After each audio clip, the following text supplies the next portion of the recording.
하면 공산주의 나라죠.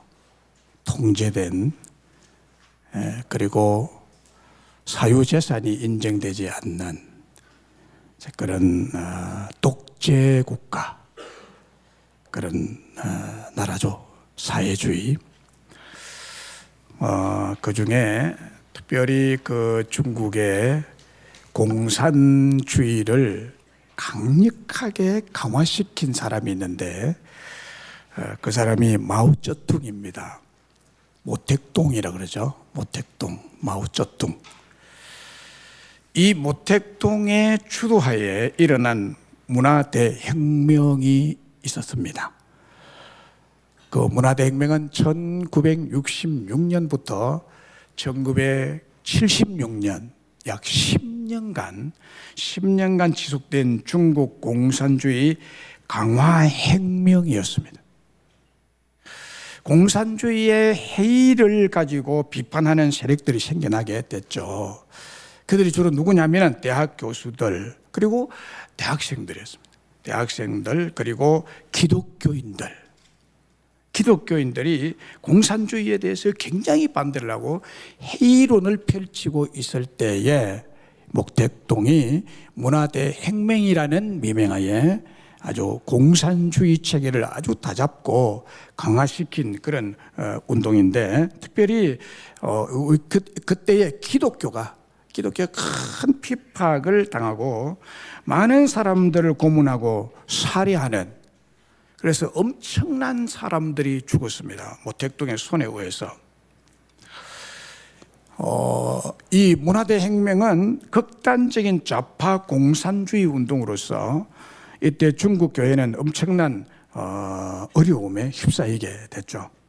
지금도 중국의 지하교회, 가정교회들이 많이 있습니다. 그 비통계적으로는 약 1억 명의 크리스찬들이 있다 그러죠. 그런데 이 홍위병이라는 중국의 이 비밀 경찰들의 선동에 의해서 교회와 목회자들, 기독교인들이 끔찍한 박해를 받았습니다. 특별히 기독교에 대해서 중국 공산주의 모택동 정부는 자신들이 통제할 수 있는 삼자교회를 만들게 됩니다. 삼자교회. 교회들이 삼자교회에 소속하기를 강요했죠. 그래서 삼자교회는 목사의 설교를 다 검열 맡아서 설교하도록 하는, 그 쉽게 말하면 삼자교회에 가입이 되면 하나님 믿는다고 하지만은 공산주의 체제에 들어가는 것입니다. 그러니까 엄밀히 말하면 진정한 교회라고 할 수가 없죠. 그것을 내다본, 그것을 미리 앞서 본 진정한 목회자와 평신 지도자들은 삼자교회에 들어가지 않고 거부를 하였고, 그래서 반대를 하다가 감옥에 끌려갈 수밖에 없었습니다. 반면에 감옥에 가지 않으려고 삼자교회에 들어간 분들도 많았습니다. 그러나 삼자교회에 가입한 목회자들도 문화대혁명의 강풍에 휘말리면서 안전하지를 못했습니다. 그들은 광장에 끌려나가서 혹독한 공개 비판의 대상이 되었고 끔찍한 테러를 당했습니다.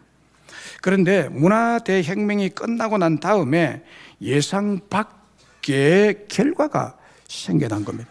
저는 이것을 지금 말씀을 드리려고 합니다. 삼자교회에 소속된 목회자들은 대부분 단명하고 일찍 죽었다는 거예요. 일찍 죽었다는 거예요. 왜냐하면 자아 비판으로 온갖 수모와 테러를 당하면서 받은 상처가 너무너무 컸고 자아 비판에 수시로 불려가서 비판을 받게 되니까 그 스트레스가 엄청났다는 것입니다.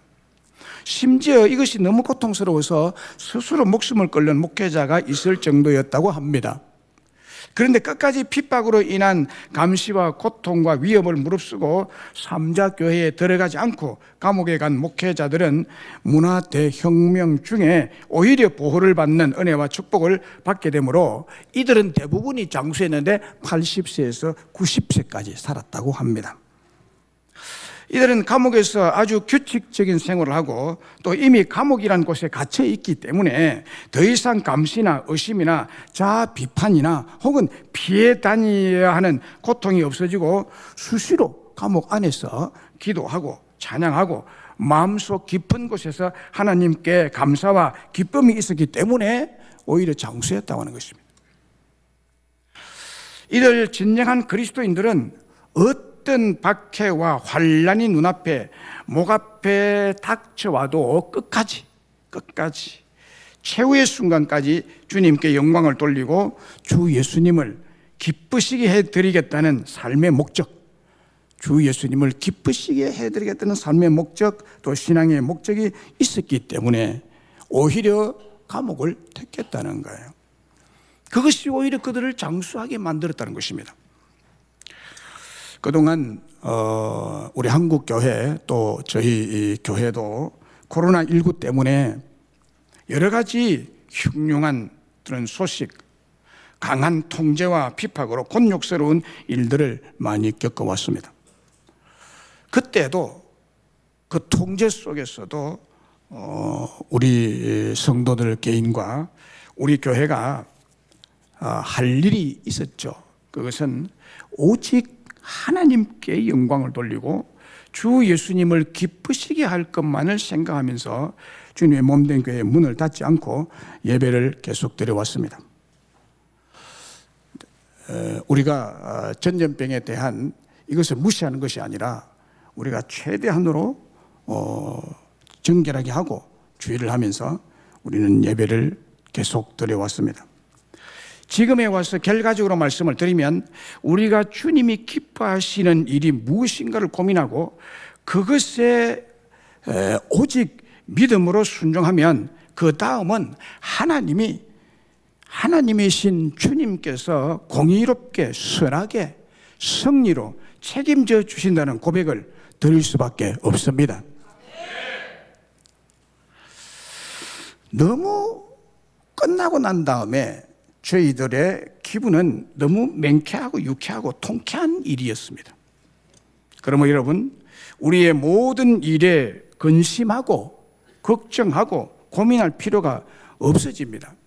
심지어 경제가 어떻게 될지 코로나19보다 더 위험한 코로나19가 올지라도 또 나는 어떻게 살아갈지 등등 여러 가지 문제들이 우리를 힘들게 하고 검신되게 하지만은 우리는 우리의 모든 생각의 초점을 주님이 기뻐하시는 일이 뭘까 하는 것에만 두고 살면 될 줄로 믿습니다. 그러면 왜 인간은, 왜 믿는 우리들은 주님이 기뻐하시는 일에 집중해야 할까요? 주님이신 예수님이 기뻐하시는, 싫어하시는 일 말고 기뻐하시는 일에 집중해야 할까요? 그 이유는 하나님이신 주 예수님만이 우리의 기쁨이 되시기 때문입니다.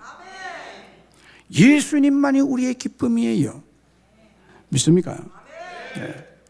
오늘 본문 8절로 10절에 보면 너희가 전에는 어두움이더니 이제는 주 안에서 빛이라. 빛의 자녀들처럼 행하라. 빛의 열매는 모든 착함과 의로움과 진실함에 있느니라. 주를 기쁘시게 할 것이 무엇인가를 시험하여 보라 라고 말씀하고 있습니다. 여기 본문 말씀 보면 너희가 전에는 어두움이더니 이제는 주 안에서 빛이라고 말씀하고 있습니다. 이것이 먼저 믿게 된 우리에게, 즉 예수님을 주님으로 믿는 우리에게 얼마나 큰 기쁨의 은혜인지를 말씀해 주고 있습니다. 우리들은 모두 믿음의 은혜를 주신 주님의 은혜를 받기 전에, 믿는 믿음을 받기 전에 어두움이었다고 말합니다. 어두움. 이 어두움이란 말이 무슨 말이냐?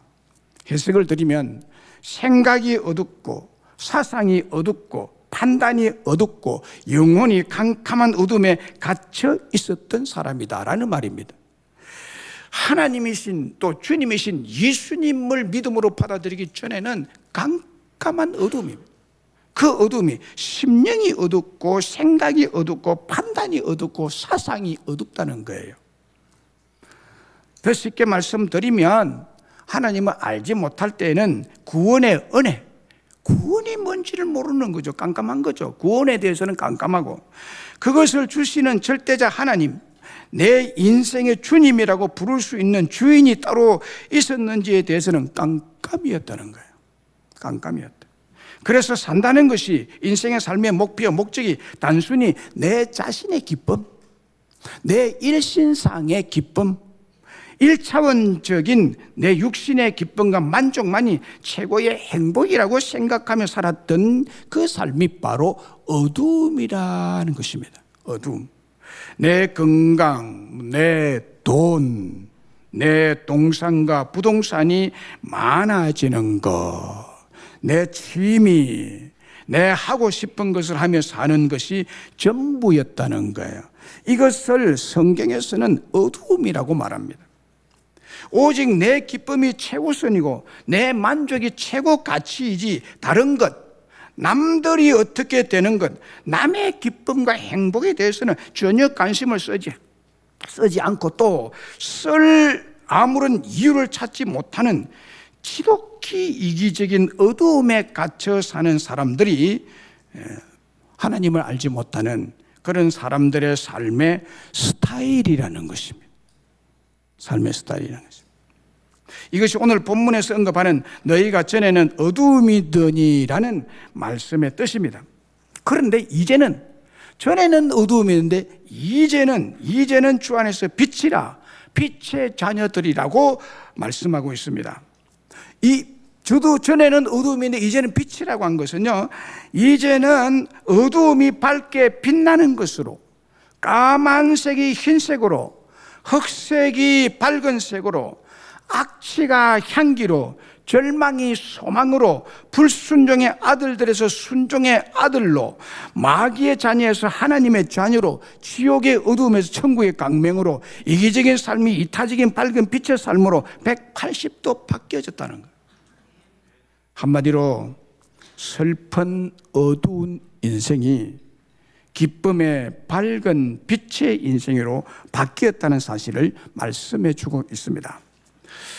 주 예수께서 깜짝 놀랄 은혜로 믿는 우리들을 슬픔과 어두움이 조금도 없는 기쁨과 빛이신 주님 안으로 영접해 들이시고 빛의 자녀들로 만들어 주셨다는 것입니다. 주 예수님은 우리 인생에게 기쁨이 되실 뿐만이 아니라 기쁨을 주시는 절대자이십니다. 그래서 진정한 그리스도인의 마음과 영혼 속에 새롭게 창조된 기쁨의 빛이 들어오게 된 거예요. 기쁨의 빛이 들어오게 된 거예요. 기쁨은 빛인데요, 이 기쁨의 빛이 하나님을 알고 예수님을 믿는 자 속에 들어왔다는 거예요. 그래서 그 기쁨의 역사하심은 주님의 기쁨을 위해서 열매를 맺으려는 강렬한 소원, 강렬한 목적의식이 새롭게 생겨나고 새롭게 탄생한다는 진리입니다. 누가복음 2장 8절 11절에 보면 예수님의 탄생 기사를 짧게 언급하고 있습니다. 예수님께서 탄생하실 것이다. 이것을 먼저 탄생한 날에 알리는 천사의 말을 들을 수가 있습니다. 그 지역의 목자들이 그 지역에 있었는데, 목자들이 밤에 밖에서 자기 양떼들을 지키고 있었습니다. 양도둑들이 있었기 때문에요. 그리고 늑대나 혹은 그 사자들이 와서 양을 물고 가기 때문에 특별히 밤에도 이 목자들이 양을 들여서 지키고 있었습니다. 그때 갑자기 하늘에서 내려온 주의 사자, 즉 천사가 이 목자들 옆에 서서 또 그때 설 때에 주의 영광의 빛이 두루 비쳤습니다. 하나님의 천사가 임하면요, 빛과 함께 임하게 됩니다. 빛이 임합니다. 강한 빛이 임합니다. 근데 호련히 캄캄한 밤에 달빛보다 더 밝은 주의 영광의 빛이 그들을 두루 비추니까 목자들이 갑자기 없던 빛이 나타나가지고 밝은 빛이 확 조명탄이 터진 것처럼 비치니까 너무너무 두려워했습니다. 무서워할 수밖에 없죠. 갑자기 빛이 나타나니까. 그때 천사가 이렇게 말합니다. 너무너무 두려워하니까 이렇게 말하죠. 두려워하지 말라. 보라, 내가 온 백성에게 미칠 큰 기쁨의 좋은 소식을 너희에게 전하노라. 큰 기쁨의 좋은 소식을 너희에게 전하노라. 그러면 큰 기쁨의 좋은 소식이 누구냐는 거예요. 천사가 전하는 큰 기쁨의 좋은 소식이 누구냐? 오늘 다윗의 동네에 너희를 위해 구주가 나섰으니 곧 그리스도 주시니라. 그리스도 주, 곧 예수님이 우리에게 큰 기쁨을 주기 위해서 오셨다는 것입니다. 예수님은 기쁨을 주시는 분이세요.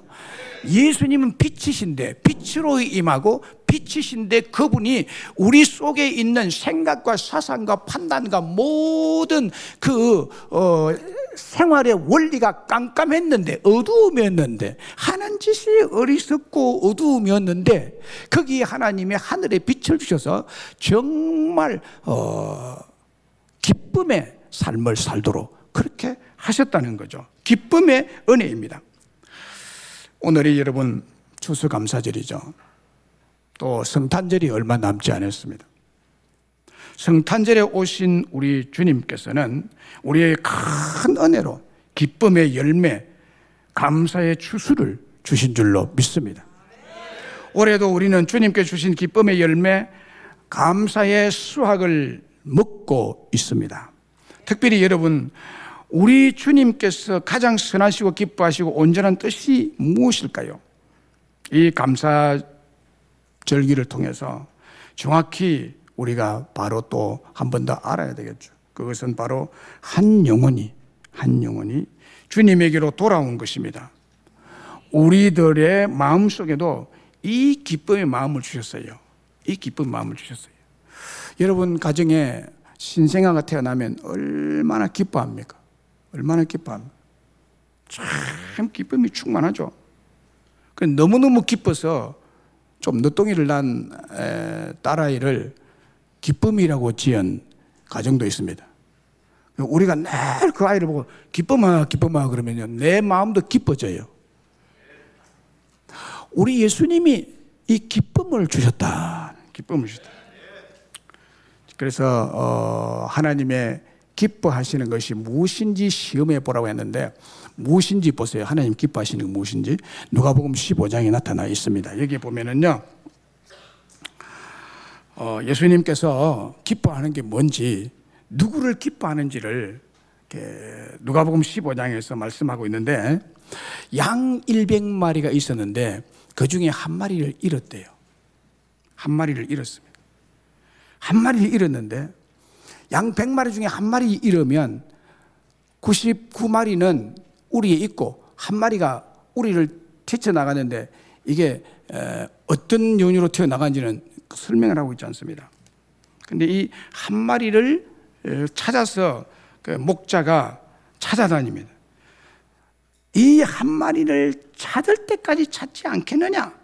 또 찾아낸 적 너무 기쁘고 즐거워서 어깨에 메고 집에 돌아와서 벗과 이웃을 불러 모으고 말하되 나와 함께 즐기자. 나의 잃은 양을 찾아노라. 내가 너무너무 기쁘니까 잔치를 베풀겠다. 온 동네 사람들을 초청해서 잔치를 크게 베푸는 이 일을 예수님께서 설명하시면서 이렇게 말합니다.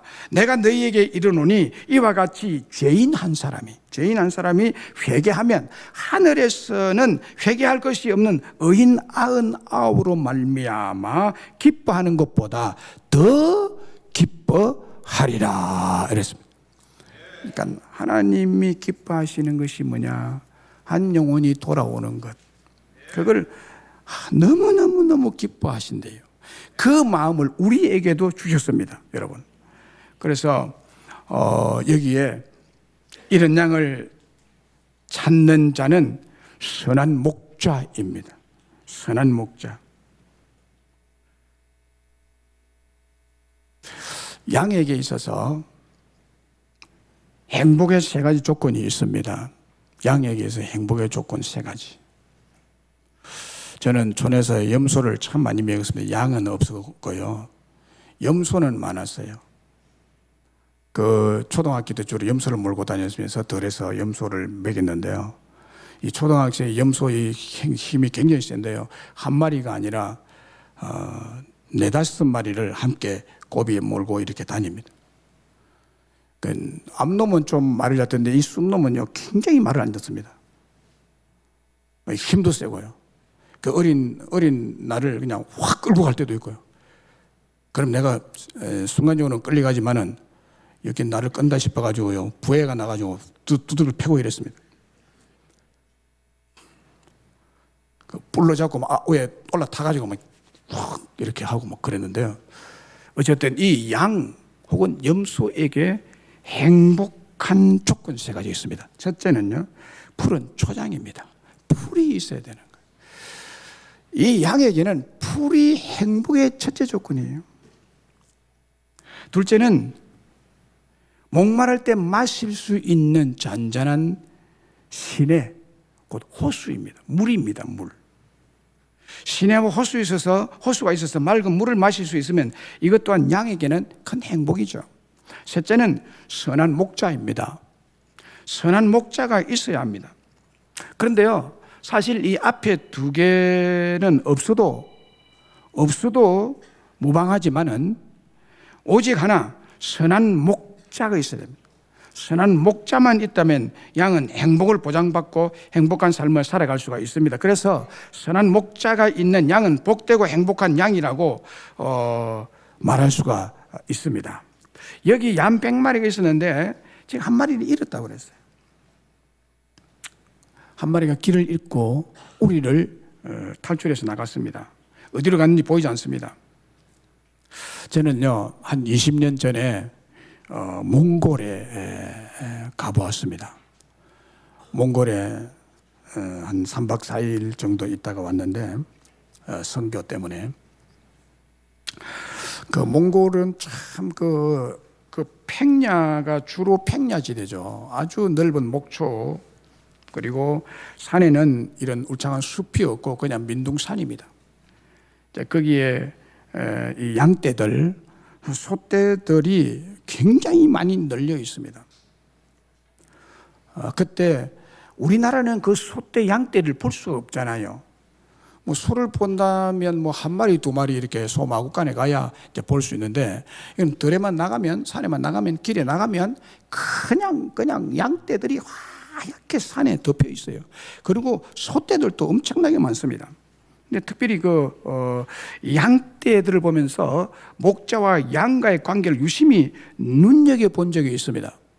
한 500마리쯤 되는 양들이 목줄을 맨 것도 아니고 코를 꿰어서 끄는 것도 아닌데, 목자가 그 가운데 대표 한 마리, 대표 총리 한 마리 딱 잡아가지고 탁탁 두드리면서 사인을 보내면 양 전체가 따라옵니다. 그래서 따라와요. 그래서 그만 따라가 보면요, 10마리씩 이게 행대와 쫑대로 써가지고 500마리가 쫙 한 마리 따라서 목자를 따라서 가는 거지. 정말 아름답고 참 장관이죠. 저는 우리 아이들을 좀 이 기회가 있으면 몽골을 한번 데리고 가고 싶은 마음까지 들 정도입니다. 이 양을 볼 수 있는 기회가 되니까요. 이렇게 양은 참 착해요. 인도하는 대로 쫙 따라갑니다. 심지어는 사망의 음침한 골짜기라도 목자가 가면 그게 따라갑니다.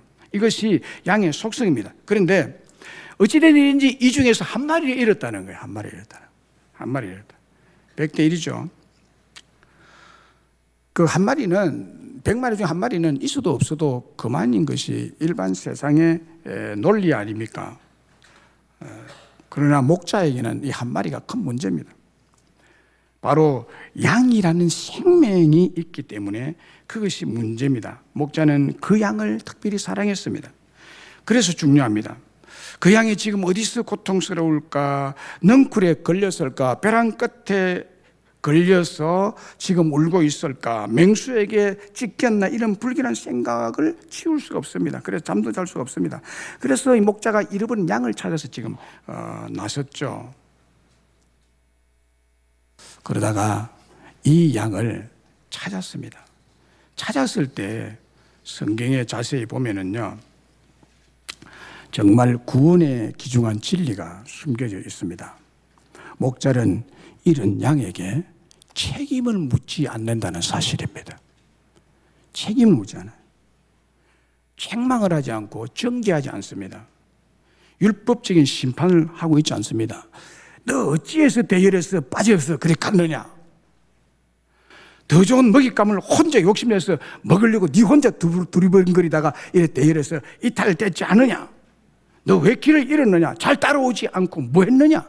왜 먼 눈을 보고 앞을 보고 잘 따라와야지? 네가 책임져라. 네 운명은 네가 책임져라. 라는 문책적인 정죄를 목자가 한마디도 안 하고 있다는 사실입니다. 세상에서는요, 책임을 묻죠. 책임을 묻죠. 지금 그 작년에 일어난, 어디입니까? 이태원에서 일어난 할리데이, 헬로윈데이 때 일어난 그걸 지금 관련자 색출해라, 찾아내라, 처벌해라, 뭐 이것이 세상의 논리 아닙니까? 잃어버린 양, 이 양이 지가 빠져나간 거예요. 그런데 목자는 찾았을 때 전혀 책임을 묻지 않습니다. 과거를 묻지 않습니다. 이 선한 목자는 바로 우리 예수님이십니다. 그리고는 이 양에게 정말 이제 편안한 안식제의 시도로 기쁨과 행복을 제공하는 그 선한 목자를 우리에게 소개하고 있는데, 이것이 구원의 원리라는 거예요. 그 구원의 원리는 어두움이었던 자에게 빛을 주어서 기쁨을 충만하게 해 주시는 것이 구원이고 예수 믿는 거라는 것을 말씀해 주고 있습니다. 그래서 우리 모두는 이 기쁨을 가진 자들입니다. 여러분에게 이 기쁨이 있으시기를 주님의 이름으로 축복합니다. 1741년 57세의 핸델, GF 핸델이라는 분이 음악가가 있었죠. 이분은요, 음악을 하면서 많은 빚을 졌습니다. 많은 빚에 허덕이면서 비참한 생활을 하고 있었습니다. 음악인이 다 그렇잖아요. 참 가난하죠. 그래서 하루는 생각 없이 기독교 서적을 뒤적이고 있었는데, 그 뒤적이는데 짧은 한 문장이 그의 눈에 확 들어왔습니다. 짧은 한 문장. 그 문장이 뭔가 하면, 그는 멸시를 받아서 사람에게 버림받았으며, 그건 이사야서 53장 3절의 말씀입니다. 그는 멸시를 받아서 사람에게 버림받았으며 강고를 많이 겪었으며, 이 말씀을 읽는 순간에 주님께서 낙심하고 절망에 거덕이고 있었던 핸델을 찾아가시고 그를 이 말씀을 통해서 만져주셨습니다. 그 순간 그는 고난당하신 메시아의 처지와 자신의 처지가 너무너무 닮았구나. 내가 바로 사람들에게 멸시를 받고 버림받았구나. 이렇게 가난하고 빚에 찌들려서 지금 내가 쫓기고 있는 신세에 흑암에 갇혀서 지금 숨어있는 이런 신세인데, 이 메시아가 그런 신세였구나. 비슷함을 발견하고 그가 이 말씀에서 크게 짧은 말씀에 깨우칩니다. 그 말씀에 감명과 큰 위로와 용기를 얻은 핸델은 적시로 작곡을 시작했습니다. 이제 작곡가는 영감이 떠오르게 돼 있거든요. 그래서 24일간 은둔하며 때로는 먹지도 자지도 않고 곡을 써내려갔습니다. 하나님의 은혜와 영감이 온전히 그를 완전히 사로잡았습니다. 작곡을 하다 말고 벌떡 일어나서 두 손을 들고 너무 기뻐서 할렐루야를 외치기도 했습니다. 너무너무 기쁘니까. 후에 그는 이렇게 고백했습니다. 작곡을 하면서 너무 감격스럽고 황홀한 환희와 기쁨의 천국을 내가 보았노라. 작곡하는 중에 이렇게 해서 완성한 곡이 음악사의 길이 빛나는 명작 오라토리오 메시아가 탄생한 것입니다. 우리 주님은요, 낙심과 절망에 처한 자에게 찾아가시는 분이세요. 뿐만 아니라 빛을 주시고 광명을 주시고 기쁨을 주시고 위로하시고 용기를 주시고 감사가 넘치도록 역사하시는 하나님이십니다. 이 오라토리오는 모두 53곡의 합창과 중창과 독창으로 구성되어 있습니다. 전체 곡을 다 연주하려면 3시간이 걸리는데 악보를 그리는 일만 해도 24일이 걸리는 대분량의 이 곡이라고 합니다.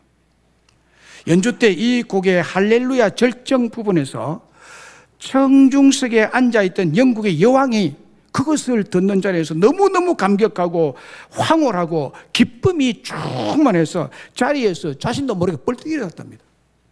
벌떡 일어나서 그 곡을 끝까지 감상을 했다고 하는 것은 유명한 일화로 남아 있습니다. 그래서 지금도 할렐루야 곡을 연주를 하면 청중석은 다 일어납니다. 너무너무 기쁨의 곡이죠. 자, 그러면 우리 주님은 이런 기쁨을 주는데 주님의 기쁨을 선물로 받은 우리는 어떻게 살아야 하느냐? 어떻게 살아야 하느냐? 예수님을 기쁘게 하는 삶을 살아야 되겠죠. 당연히 예수님을 기쁘게 하는 삶을 살아야 됩니다. 그래서 10절에 보면 주를 기쁘시게 할 것이 무엇인가 시험해 보라. 이 기쁘시게 한다는 것은 감사할 일이 뭐냐? 내가 기뻐하면서 주님을 기쁘시게 해드리면서 내가 감사할 일이 뭐냐 이 말이죠. 그래서 예수님을 진정으로 믿는 그리스도인에게 해당하는 말씀이겠죠. 10절의 말씀은요. 주를 기쁘시게 할 것이 무엇인지 네가 시험해 보라. 여러분, 진정한 그리스도인은 언제나 그 심령 속에, 생각 속에, 사상 속에, 삶의 목적 속에 무엇이 주 예수님을 기쁘시게 할까? 어떻게 하는 것이 주 예수님을 기쁘시게 할 것인가를 자신에게 물어보고 자신을 시험하고 있다는 것입니다. 진정한 그리스도인은 늘 그렇게 한다는 거예요. 뿐만 아니라 어떻게 하면 이 기쁨과 감격을 감사로 나타낼 수 있을까를 늘 생각하면서 살아가는 자가 진정한 그리스도인이라는 것입니다. 바로 이 점이 그리스도인의 특징이고 그리스도인이라는 정명입니다. 그래서 9절에 언급한 기쁨의 빛을 받은 빛 가운데 사는 진정한 그리스도인들은 빛의 열매를 맺는 삶을 살게 되는데 그 열매가 착함과 의로움과 진실함이라고 그렇게 말씀하고 있습니다. 그래서 여러분 하나님을 진실로 믿지 않는 자에게는요 이런 기쁨도 감사도 없습니다. 없는 것이 특징이죠. 그리고 하나님을 기쁘시게 하려는 것이 삶의 목적이 아니죠. 교회에 다니는 사람 중에 진짜 예수를 믿지 않고 다니는 분들도 있는데 그 사람들을 가리켜서 종교인이라고 그러는데 종교인의 특징은요 구원에 대해서 기쁨이나 감격이나 감사나 성과 의와 진실에 대해서 관심이 별로 없습니다. 오직 자기 규율, 자기가 세워놓은 삶의 스타일, 거기에 충실히 살죠. 자기 종교심의 목적 달성을 위해서 교회에 출석하고 예배 참석하고 그로 인해서 인격 수양도 수양 정도로 생각하고 마는 것입니다. 그러나 진정한 그리스도인의 관심은 온통 주님이신 예수님에게 있습니다. 예수님에게 있어요. 선하고 도덕적이고 윤리적인 종교인은 종교 생활로 자기만을 기쁘시게 하기 위해서 자기 마음만을 행복하게 하는 목적으로 예배하고 기도하고 이제 교회에 출석하는 그런 사람들이죠. 교회의 존재 목적도 왜곡되게 알고 있기 때문에 자기 마음이 기쁘지 않고 상하게 되면 왜 교회가 이 모양이냐, 이게 교회냐 등등의 불평만 늘 그의 심령 속에 자리 잡고 있습니다. 왜 나를 편안하게 안 해주느냐, 나를 안 안아주느냐 이럽니다. 그러나 진정한 그리스도의 심령에는 내 기분이 아니라, 내 감정이 아니라, 내 기쁨과 내 행복이 아니라 주님께서 기뻐하시는 것이 무엇인지, 하나님이 기뻐하시는 것이 무엇인지 늘 순간순간 테스트하고 시험하면서 주 예수님을 기쁘시게 하는 삶을 추구하며 살아가는 사람입니다. 그렇게 노래가며 사는 자가 진정한 그리스도인입니다. 그래서 사도 바울은 다른 사람들이 자기에게 어떤 평가를 내리는 것에 대해서는 별 관심을 두지 않았습니다. 왜냐하면 자기를 판단할 이가 따로 있기 때문입니다. 자기를 판단하고 심판할 자는 주변에 있는 사람이나 곁에 있는 사람이나 자기를 잘 아는 사람이 아니라 오직 자기를 판단하고 심판하실 분은 주 예수님이시기 때문이라는 거예요. 뿐만 아니라 자기 자신에 대한 판단도 주 예수님에게 맡긴다는 신앙을 바울이 가지고 있습니다. 그는 오직 주 예수님이 기뻐하실 일이 무엇인가, 주 예수님께서 기뻐하실 말이 무엇인가를 생각하며 엄중히 그것을 스스로 시험하며 살았던 진정한 그리스도인이었습니다. 그래서 그는 이렇게 말했습니다. 너희에게나 다른 사람에게나 판단받는 것이 내게는 매우 작은 일이라. 나도 판단하지 아니하노니 내가 자책할 아무것도 깨달지 못하나 이로 말미암아 어렵다함을 얻지 못하노라. 다만 나를 심판하시는 주시니라. 그래서 다른 사람 평판에 신경 안 썼다는 거예요. 오직 예수님을 기쁘시게 하는 일에만 신경을 쓰고 살았다는 거예요. 여러분의 신앙이 이런 신앙이 되기를 간절히 바랍니다. 내 기쁨을 위해 사는 것이 아니라 하나님을 기쁘시게 하는, 그렇게 살아가는 것이 진정한 그리스도인이라 하는 것입니다. 제2차 세계대전 당시에 독일인들을 학살하는 끔찍한 죄를 히틀러가 지을 때 네덜란드 사람 코리덴 붐이라는 여자가 있었습니다. 코리덴 붐 여사. 그가 유대인들을 돕다가 체포가 되어서 온 가족이 수용소에서 말할 수 없는 고통과 어려움을 겪습니다. 결국 수용소에서 자기의 언니가 죽습니다. 고문 끝에.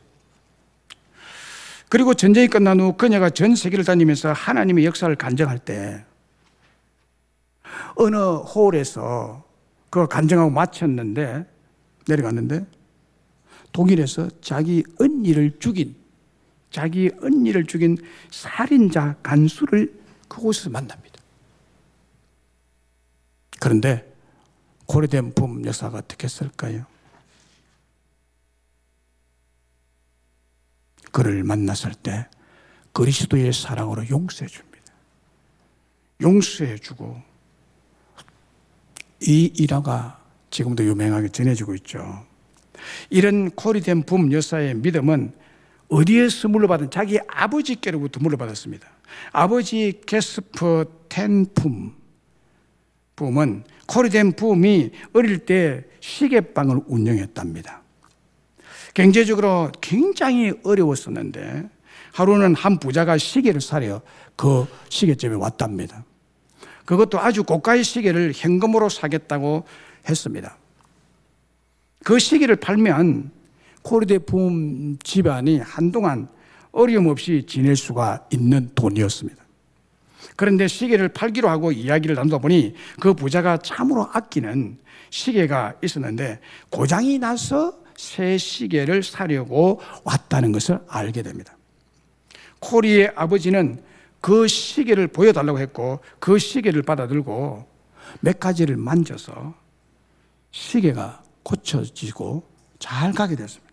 그래서 부자에게 이 시계 이제 고쳐서니 당신 이거 차세요라고 돌려줬습니다. 결국 새 시계를 살 필요가 없어진 부자에게 돈을 다시 돌려주면서 새 시계를 팔지를 못했다고 합니다. 이 과정을 지켜보던 그의 딸 코리덴 붐은 속이 터져서 화가 날 지경이에요. 시계를 왜 고쳐주냐? 그냥 놔두고 고급 시계를 팔아서 우리 가정의 경제적인 어려움을 해결할 수 있는데 왜 아버지가 바보 같은 짓을 하는지 어릴 때 이해할 수가 없었습니다. 아버지는 화가 난 딸을 달래면서 진지하게 이렇게 대답해 주었답니다.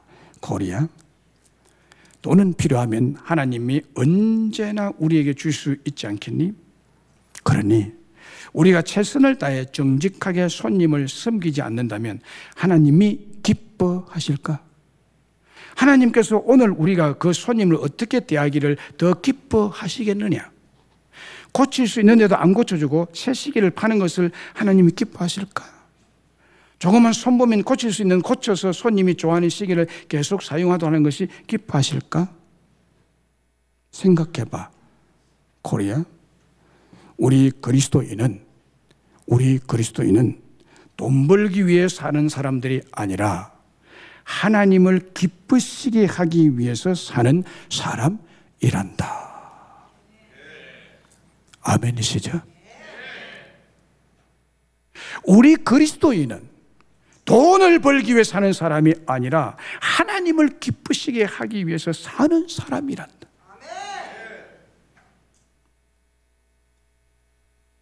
하나님은 우리가 손해가 되든 유익이 되든 모든 상황과 행편에서 착함과 의로움과 진실함의 열매, 즉 그리스도인으로 빛된 삶의 열매를 맺는 것을 기뻐하신다는 거예요. 그것을 기뻐하신다는 거예요. 코르덴 부음 여사는 어릴 때 아버지로부터 배운 하나님을 기쁘시게라는 신앙심으로 하나님께서 기뻐하실 것으로 믿었기 때문에 온 가족이 수용소에서 말할 수 없는 고통과 어려움을 겪고 수용소에서 결국 언니가 죽는 절망적인 일을 당해도 유대인을, 그 무모하게 죽어가는 유대인을 살려내고 도와주었다는 것입니다. 이것을 하나님이 기뻐하시는 것으로 믿었기 때문입니다. 사랑하는 여러분, 힘들고 어려운 일이 생길 때 절대로 낙심하지 말아야 됩니다. 이건 정말 너무 큰 고통이다, 견딜 수 없는 시련이다, 하나님 왜 내게 이런 큰 어려움을 당하게 하시나라고 속단하지 마셔야 합니다. 내가 지금 주 예수님께서 기뻐하시는 일을 시험해보고 그것이 진정으로 확실하다면 고난과 시련이 힘들지라도 지나고 나면 그 일로 인해서 하나님께 감사할 수 있다는 것을 체험하게 될 줄로 믿습니다. 하나님께서는 우리 눈에 보기에 좋아 보이고 또 어려워 보이는 것에 마음이 요동하지 않는 것을 기뻐합니다. 코르덴 부음의 아버지의 말을 우리 모두 기억하십시다. 우리 그리스도인은 돈 벌기 위해서 사는 사람들이 아니라 하나님을 기쁘시게 하기 위해서 사는 사람들이란다. 아멘. 말씀 맺습니다. 오늘은 2003년도 추수감사주일입니다. 올 한 해 동안 나를 지키시고 건강을 주시고 평안을 주시고 내 온 가족에게 축복해 주시고 믿음을 지키고 성숙시켜 주신 이 모든 기쁨과 축복과 은혜가 감사할 수밖에 없는 일입니다. 오늘 본문의 말씀의 축복은 왜 우리는 주님이 기뻐하시는 일에 집중해야 하는지에 대한 답을 주신 것입니다. 그 답은 하나님이신 주 예수님만이 우리의 기쁨이 되기 때문이라고 했습니다. 주 예수님이 우리의 기쁨을 주시고 또 우리의 기쁨이 되십니다. 그리고 10절에 주를 기쁘시게 할 것이 무엇인가 시험하여 보라고 하는 말씀대로 이 추수감사절에, 이 연말에 교회 다니는 우리들에게 진정한 그리스도인으로서 기쁨이 있느냐, 그래서 감사가 있느냐를 다시 한 번 더 테스트하고 점검하기 위해 이 본문을 택했습니다. 우리 그리스도인의 삶의 목적은 주 예수님만이 우리의 기쁨이 되시기 때문에 주 예수님이 기뻐하시는 일만을 생각하고 실천하는 삶이라고 말씀을 드렸습니다. 대부분 우리의 불평과 불만은 왜 생기느냐, 왜 불평이 생기고 왜 불만이 생기고 감사가 없어지고 신경질을 부리고 사느냐, 그것은 비교해서 생기는 것이고 시기심 때문에 주로 생기는 일입니다. 우리 남편이 미운 건 잘해주는 친구 남편 이야기를 듣고 나서 불만이 더 커졌기 때문입니다. 우리 집이 좁아 보이는 것은 친구의 집에, 넓은 집에 갔다 와서부터 자기 집이 좁아 보이기 때문에 불평하는 것입니다. 내 옷이 초라하게 보이는 것은 좋은 옷을 입고 있는 친구나 세상 사람들을 보고 만나고 오면서부터 자기 입은 옷이 하나도 없어져 보이는 것 같습니다. 내 몸이 뚱뚱해 보이는 것은 텔레비전에 날씬한 내 나이 또래 연예인을 봐서 그런 거죠. 내 아이가 들어간 대학이 마음에 들지 않는 것은 좋은 대학에 들어간 친구 아들의 이야기를 듣고부터입니다. 우리 목사님 설교가 안 좋은 것은 유튜브에서 다른 목사님의 설교를 듣고 난 뒤부터입니다. 이제 막 불평하죠. 우리 남편이 무능해 보이는 것은 요리 잘하는 백종원 씨를 봐서 그렇습니다. 우리 삶을 자세히 보면 여러분, 기쁨이 없고 감사가 없이 우리의 불평과 불만은 그냥 생기는 것이 아닙니다. 비교해서 생기는 것이고 시기심과 질투심 때문에 생기는 것입니다. 절대로 비교하지 마세요. 비교하는 것만큼 비급한 것이 없고요. 비교하는 것만큼 비열한 것이 없고요. 안 좋은 것입니다. 왜 기쁨이 사라지고 감사가 없어지고 불평과 불만이 생깁니까? 비교해서 그런 거죠. 자기가 초라하고 빈곤하고 비천하고 비굴하고 열등감 등등이죠.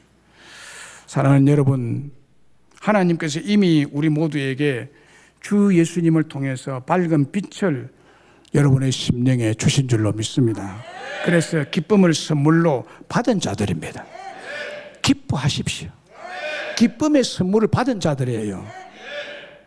저는 제 카톡 이름 밑에 적는 프로필란에 이렇게 적어 놓았습니다. Not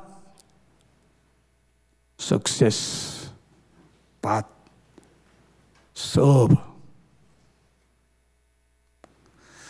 나는 내 인생의 성공을 위해서 피땀 흘리면서 사는 자가 아니다. 다만 기쁨으로 섬김을 위해서 사는 자입니다. 그 뜻이에요. 제 카톡에 이거 보았어요? 영어 모르는 분들에게 좀 죄송합니다만은 Not success but serve. 성공을 위해서 사는 것이 아니라 섬김을 위해서 사는 자다. 섬김을 위해서. 이게 저의 기쁨이에요. 오늘 또 여러분들을 섬기고 있죠. 설교가 서비스죠. 사랑하는 여러분, 이것을 기억하십시다. 사람의 제일 되는 목적은 하나님을 영화롭게 하고 영원토록 그렇게 즐거워하고 기뻐하는 것이라고 했습니다. 또 우리 그리스도인은 돈을 벌기 위해 사는 사람이 아니라 하나님을 기쁘시게 하기 위해 사는 사람이라는 사실을 믿으며 주를 기쁘시게 할 것이 무엇인가를 시험해 보고 기쁜 믿음으로 인생의 큰 축복과 승리를 일구고 가는 여러분 다 되시기를 주님의 이름으로 축복합니다.